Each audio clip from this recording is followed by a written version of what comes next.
Реално трябваше да има много още видеа. Мина една година, първата ми календарна година завършена. Ще дам всичко от себе си. Пък за липсващите видеа нямам какво да кажа, но се надявам през тази година, тъй като след този Nationals отиваме на европейско, да има още много повече съдържание, което да може наистина да споделяме в този канал. Които се състоят от 5 хартиени мишени. Айде! Бам!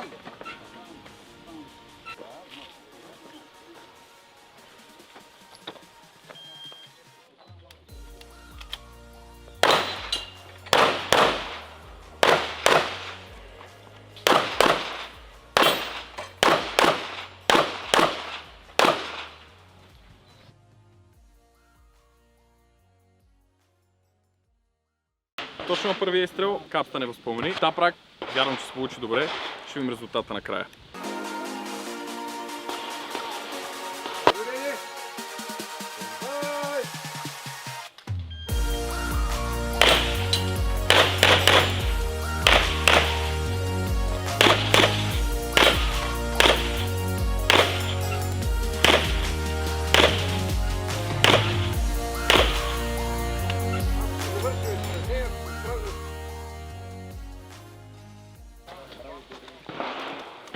Този стейдж мина, ще видим как ще продължим.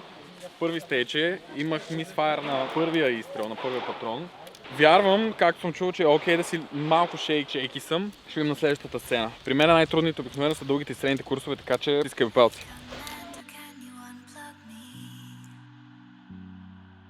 Just for a minute, I need some privacy. Headset off and stretch your neck out. Down the rocks to her head safe house. Yeah, I remember all bleeding and shut out the walls. The air was so dusty, her armor getting rusty. She found out she never had a young one to just as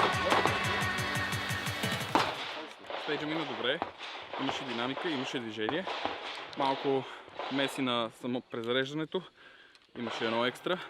Anyway, за момента държим високи фактор, така че да видим как ще се справят останалите, защото все пак това е най-важно.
6,69.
Че на стейдж номер 12 12. Има много.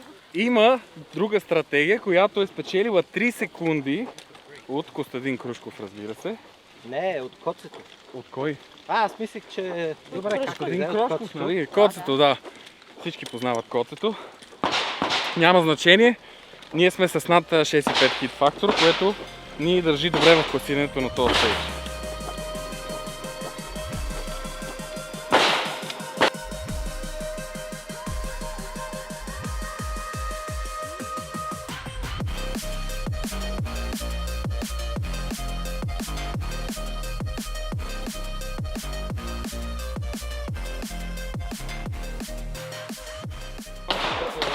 Рискът е, когато гръмнеш това, защото аз стрелях бавно за Алфи, виждайки на хартията, след това Мики Маусът си е още подпрян долу. В смисъл седи долу и аз трябва да го изчакаш да се качи. Ако седи щом се дигне, то се...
Download.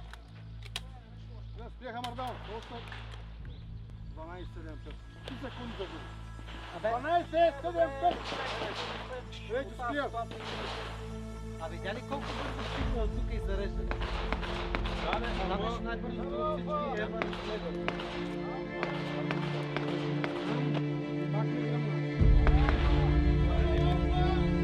Чакай. Вече 3 тотално оплескани стейджа. Губя по цяла единица хит фактор от конкурентите си с всеки следващ стейдж. И шансовете ми за подиум тотално се изпаряват. Това не е моята стрелба, знам го. Но вече няма връщане назад. Единственият ми шанс за добро класиране е да оставя емоцията точно тук и да не пренеса грешките нататък. Заключвам се ментално и знам, че нямам право на грешки от тук.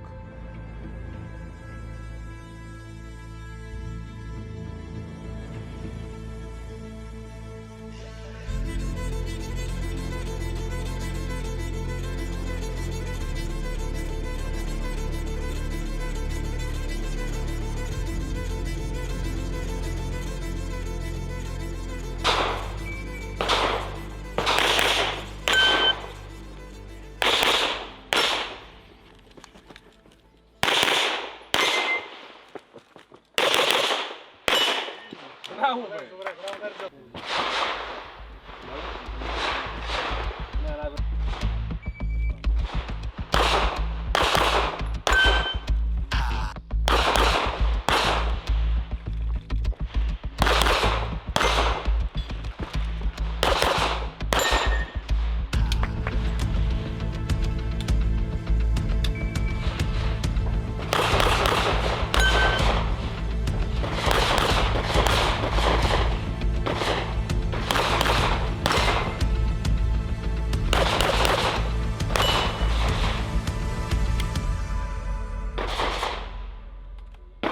Как се чувстваш след толкова грешки? Толкова грешки със сигурност не е добре. 2 стейджа бяха напълно провалени. Един е беше с лек мисфайр отново. Или пък те леки трябва после да видим на видеята при брейкдауна. Имаме още 6 тема. Още 6 стейджа. Не, 5. 5 стейджи са напълнени или за да вземеш мача, или само да се закрепиш.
голямо сняг.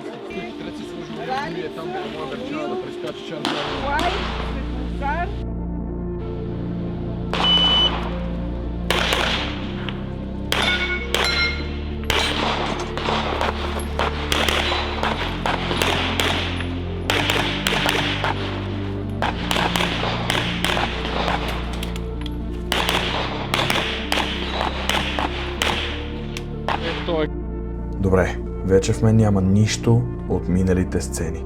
Забрави ги. Тотално свободен съм от грешките, които допуснах на тях. Единствената ми цел до края на състезанието е да събера възможно най-много точки. Стрелям само за алфи, старая се да стрелям чисто. Няма как да ги бутна за време. Прекалено бързи са. Но за сметка на това ще се постара да събера точки, които ще се надявам след това да ме качат в класирането.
Последен стейдж. Знам, че имам шанс. Стрелях консервативно, брах всички точки и усещам, че съм съвсем на ръба за подиум. Първият ми на левел 3 състезание. Пулсът ми отново се качи, защото знам всъщност колко много исках точно това. Целта е да завърша без грешка. 12 изстрела, 12 алфи, времето няма значение.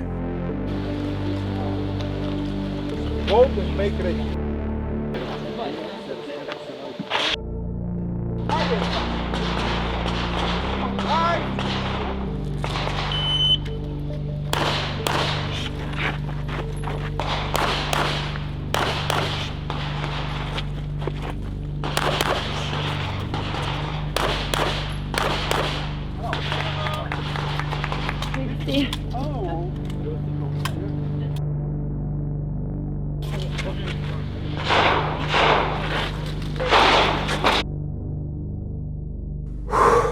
Завърших. Направих го. 1 година и стотици тренировки за тези 12 стейджа.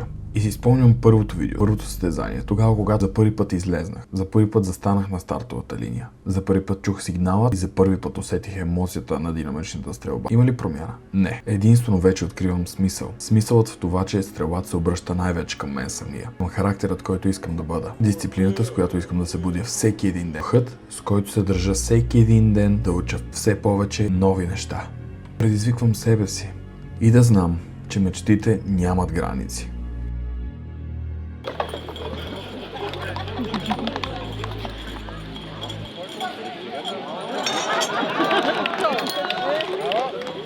Имам златното класиране на новата дивизия на трето място. Мануил Николов!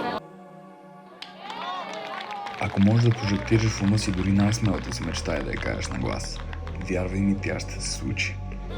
Невероятно е какво нещо са мечтите. Но още по-невероятно е в какъв човек те превръщат, докато ги преследваш. Защото запомни, победителят е губил повече пъти, отколкото загубилият изобщо е опитвал.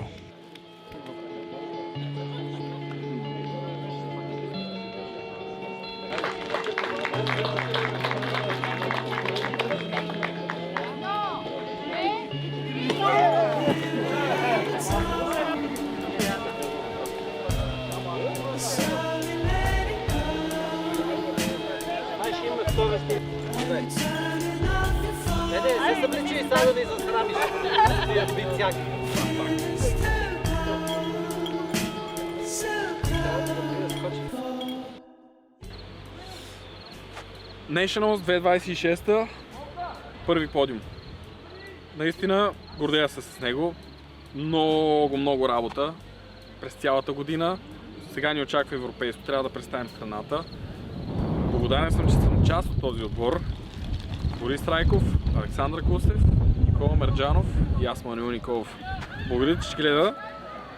Очаквай новите видеа, този път по-скоро. Ще има много брейкдауни, ще има много сцени, ще има много състезания и надявам се да бъдеш там и да ги гледаш. No more.